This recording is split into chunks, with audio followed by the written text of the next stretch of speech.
किसी ने बड़े कमाल की बात कही है कि जीते जी शायद इंसान की प्यास नहीं बुझती, इसीलिए तो मरने के बाद अस्थियां नदियों में बहा दी जाती है। नमस्ते, मैं हूं आरजे कार्तिक। एक बड़ी छोटी सी कहानी है और ये कहानी एक गुरुकुल की, जहां गुरुजी ने अपने 2 शिष्यों को बुलाया और कहा कि सामने पहाड़ की चोटी पर मेरे एक मित्र का आश्रम है, उन गुरुजी के पास जाओ और उनका हालचाल जानकर के वापस आओ। जब दोनों शिष्य रवाना होने लगे तो उनके गुरुजी ने कहा कि सुनो, ये सामने 2 बैग दिख रहे हैं, 2 बोरे थे, बस्ते थे। उनसे कहा कि अपनी पसंद से कोई भी बैग चुन लो, उठा लो, इनको भी साथ लेके जाना है। पहले वाले ने, वो थोड़ा चतुर था, चालाक था, उसने सोचा कि अरे खाली वाला उठा लेता हूँ, बढ़िया रहेगा, रास्ता आराम से निकलेगा। उसने खाली बस्ता उठा लिया। दूसरे वाले ने कहा जो आज्ञा गुरुजी, अब बचा हुआ दूसरा है, भारी है, वही उठा लेता हूँ। गुरुजी ने कहा देखो समझो, जब आप जाओगे तो रास्ते में कुछ गांव आएंगे, कुछ जरूरतमंद लोग मिलेंगे, उन तक ये जो दूसरा बैग है जिसमें सामान रखा है, इसमें खाने पीने का सामान है, राशन बांटते हुए जाना। और पहले वाले से कहा कि तुम्हारे पास में खाली बैग है, अगर तुम्हें रास्ते में कुछ अच्छी चीज मिले, आकर्षक चीज मिले, उसे इस बैग में रख लेना और अपने साथ ले आना। उसने कहा ठीक है। रास्ता प्रारंभ हुआ, पहाड़ की चोटी की तरफ चढ़ाई शुरू की तो सबसे पहले गांव आया, वहां बड़े जरूरतमंद लोग थे। दूसरे वाले के पास, जिसके पास बैग में बड़ा सारा सामान था खाने पीने का, उसने बांटना शुरू किया। बैग थोड़ा हल्का हो गया, आधा हो गया उसका वजन। थोड़ा आगे बढ़े तो फिर एक जरूरतमंद दिखाई दिया, फिर से उसने सामान बांट दिया, थोड़ा और बैग का वजन कम हो गया। पहले वाले को रास्ते में मिले चांदी के सिक्के, उसने बिना देरी के भर लिए कि अरे भर लेता हूं, इससे बढ़िया मौका क्या होगा।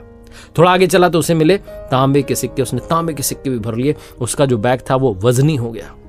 आगे चलते जा रहे थे, जिसके पास भरा हुआ बैग था, जो आश्रम से भरा हुआ बैग लाया था, उसका बैग हल्का होता जा रहा था। उसे लोग मिल रहे थे, वो जरूरतमंदों में खाना पीना जो है बांटता जा रहा था, राशन बांट रहा था और लोग उसे बहुत सारी शुभकामनाएं दे रहे थे, खुश रहो बेटा, खुश रहो बेटा, मेरे बच्चे बहुत अच्छा।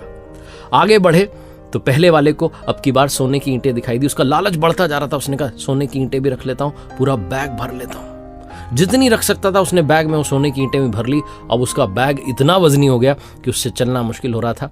लेकिन उसे पता था कि एक बार गुरुजी के मित्र के आश्रम जाते हैं, उनसे मिलते हैं और जब वापस आएंगे तो उतरते समय तो ज्यादा वजन लगेगा नहीं, आराम से उतर जाएंगे। और अब आश्रम नहीं जाऊंगा, अब तो सीधा अपने गाँव निकल जाऊंगा, घर चला जाऊंगा और ये सारा माल अपने साथ ले जाऊंगा। उसके मन में लालच भर गया। वो चलता जा रहा था लेकिन बड़ी मुश्किल से, और जिसके पास भरा हुआ बैग था, जो सामान बांटते बांटते हल्का हो चुका था, वो आराम से अपनी यात्रा कर रहा था। वो आगे बढ़ता चला गया और गुरुजी के मित्र के आश्रम में पहुंच गया, जिसके पास में खाली बैग था, आश्रम से लेकर आया था और जिसने भर लिया था सोने की ईंटों से, चांदी के, तांबे के सिक्कों से। वो रास्ते में ही बेहोश होकर के गिर पड़ा। उससे चलते नहीं बना। जब उसका मित्र वापस चोटी से उतर करके आ रहा था तो उसने देखा कि मेरा दोस्त तो बेहोश हो पड़ा है। उसे जैसे तैसे वो आश्रम में लेकर के आया, गुरुजी को सारी बात बताई। गुरुजी ने दोनों शिष्यों को समझाया कि बेटा यही जीवन है। हम जो बैग होता है उसमें से जब सामान बांटते चलते हैं बस्ते में से, तो जीवन हल्का हो जाता है, हम आनंद में जीने लगते हैं। और जब हम बहुत सारा उसमें भरने लग जाते हैं अपने अपने काम का, तो जीवन बहुत भारी हो जाता है, कष्टमय हो जाता है और एक दिन हम प्राण त्याग देते हैं। बहुत छोटी सी कहानी है, यही सिखाती है कि जीवन में खुशियां बांटिए, जीवन आनंदमय हो जाएगा।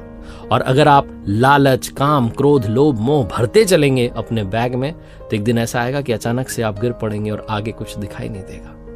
एक बार फिर से वही बात जो अक्सर आपसे कहता हूं, कर दिखाओ कुछ ऐसा कि दुनिया करना चाहे आपके जैसा।